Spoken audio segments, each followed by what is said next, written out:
नोरमा group, जो सोचता है वो करता है। आपके अपने सपनों का आशियाना।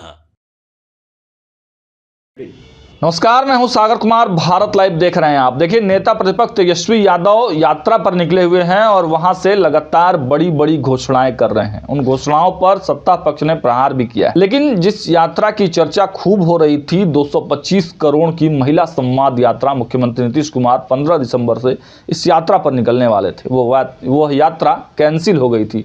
लेकिन जो खबरें आ रही हैं कि 23 तारीख से मुख्यमंत्री फिर से यात्रा पर निकलने वाले हैं।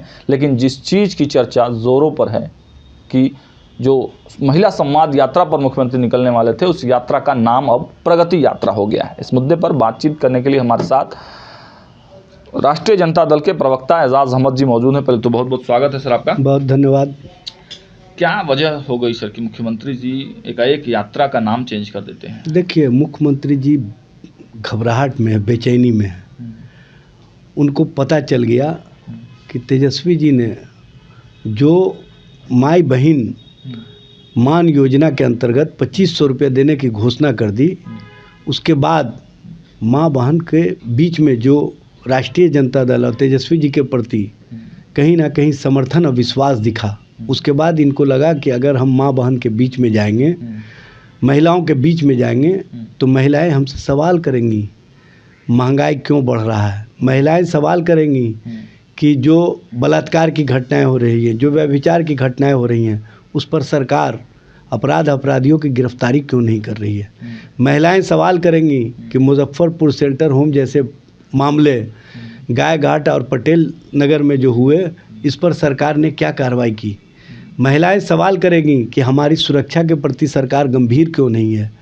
महिलाओं के सवाल से घबरा करके नीतीश कुमार जी ने सबसे पहले तो 15 दिसंबर से जो कार्यक्रम घोषित किया था, उस कार्यक्रम में जाने से इनकार कर दिया और अब एकाएक आज घोषणा किया है प्रगति यात्रा। प्रगति किस बात का? बिहार में अपराध बढ़ रहे हैं उसका, बिहार में पुल पुलिया गिर रहे हैं उसका, बिहार में सरकार के औरा समाप्त हो गए हैं उसका, बिहार में सरकार के इकबाल समाप्त हो गए हैं उसका, बिहार में शिक्षा व्यवस्था चरमरा गया उसका, बिहार में चिकित्सा व्यवस्था पूरी तरह से समाप्त हो गया उसका।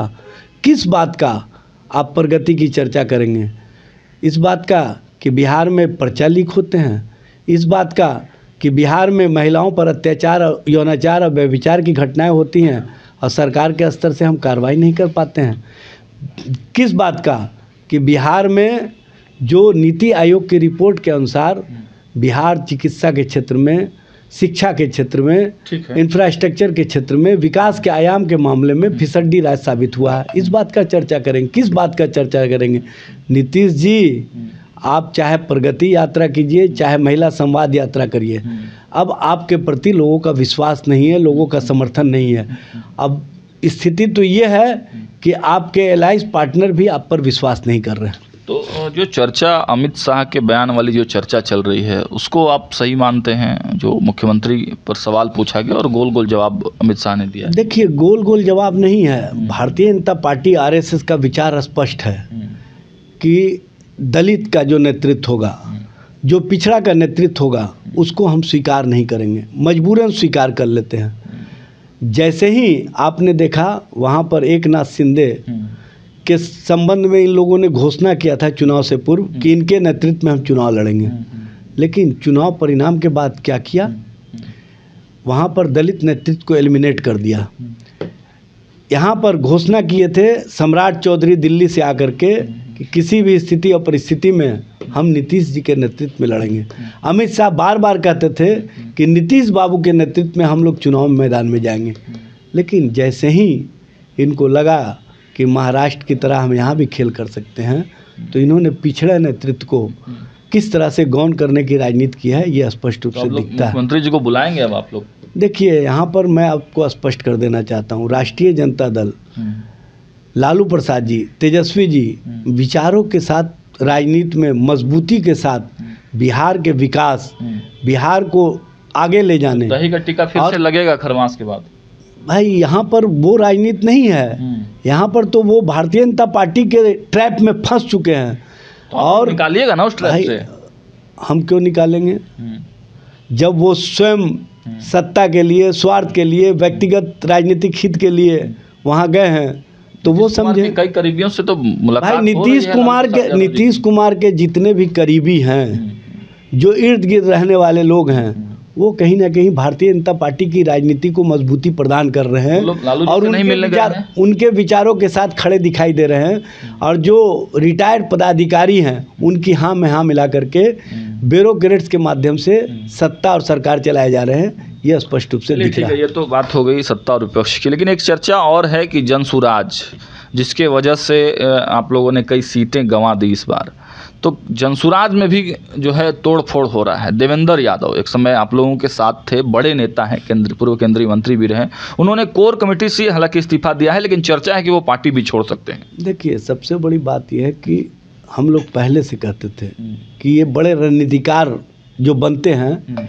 ये ना रणनीतिकार हैं, ना राजनीति में आकार ले सकते हैं। ये बैनर बढ़िया बना सकते हैं, पोस्टर बढ़िया बना सकते हैं, नारे बढ़िया लिख सकते हैं। ये अपने आईपैक कंपनी को स्थापित करने के लिए इस तरह का राजनीतिक पैंतराबाजी शुरू की हैं। और इनका उसी दिन से राजनीति में, जो 2 अक्टूबर को इन्होंने पार्टी लॉन्च किया, उसी दिन से राजनीति में इनकी हवा उखड़ गई और इनके प्रति लोगों ने स्पष्ट रूप से मान लिया कि ये सिर्फ और सिर्फ भारतीय जनता पार्टी के द्वारा जो इनको काम दिए गए हैं, उसी काम को ये अंजाम दे रहे हैं। क्योंकि भारतीय जनता पार्टी को 2014 में जो ये स्थापित किए थे केंद्र में, उसके एवज में भारतीय जनता पार्टी चाहती है कि बिहार में जो तेजस्वी जी के प्रति लोगों का विश्वास है, समर्थन है, तो उसको कमज़ोर करने पार्टी के लिए छोड़ेंगे तो उनको बुलाइएगा। भाई देखिए, कौन आदमी क्या करेंगे नहीं करेंगे, इनको काम दिए गए हैं, उसी काम को ये अंजाम दे रहे हैं। क्योंकि भारतीय जनता पार्टी को 2014 में जो ये स्थापित किए थे केंद्र में, उसके एवज में भारतीय जनता पार्टी चाहती है कि बिहार में जो तेजस्वी जी के प्रति लोगों का विश्वास है, समर्थन है, तो उसको कमज़ोर करने पार्टी छोड़ेंगे तो उनको बुलाइएगा। भाई देखिए, कौन आदमी क्या करेंगे नहीं करेंगे, ये उनका मामला है।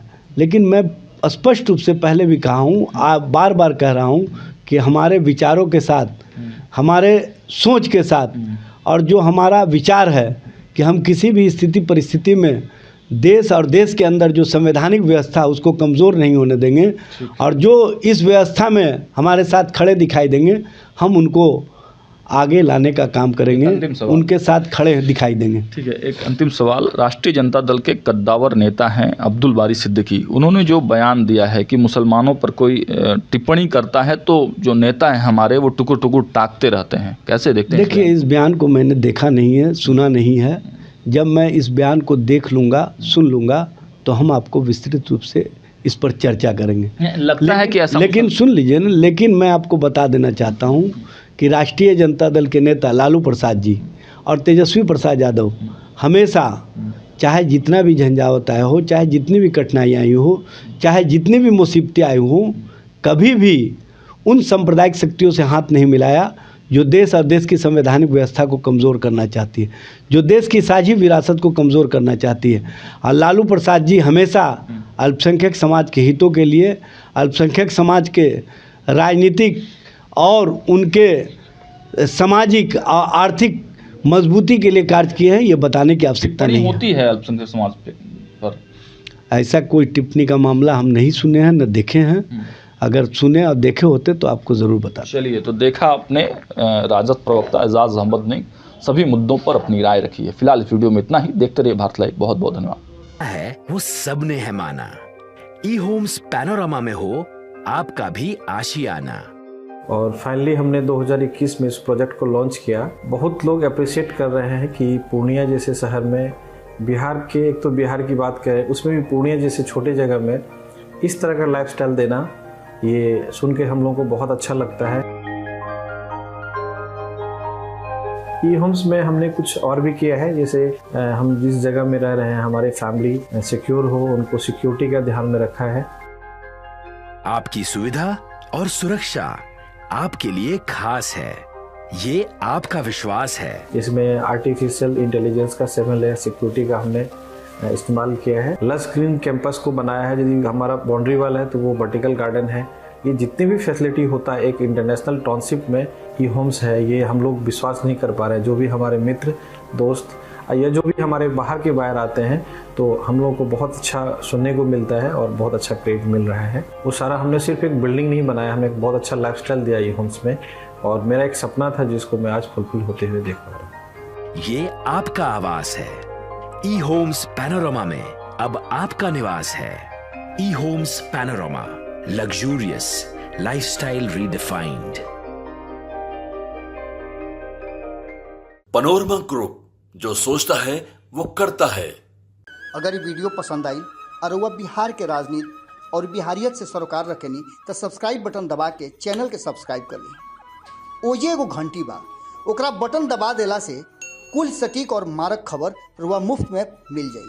अगर रुआ पत्रकारिता के हमनी के नया प्रयोग में सहयोग कर चाहतानी तो ज्वाइन बटन दबा दी। पेटीएम नंबर नोट कर ली 9386 816 700।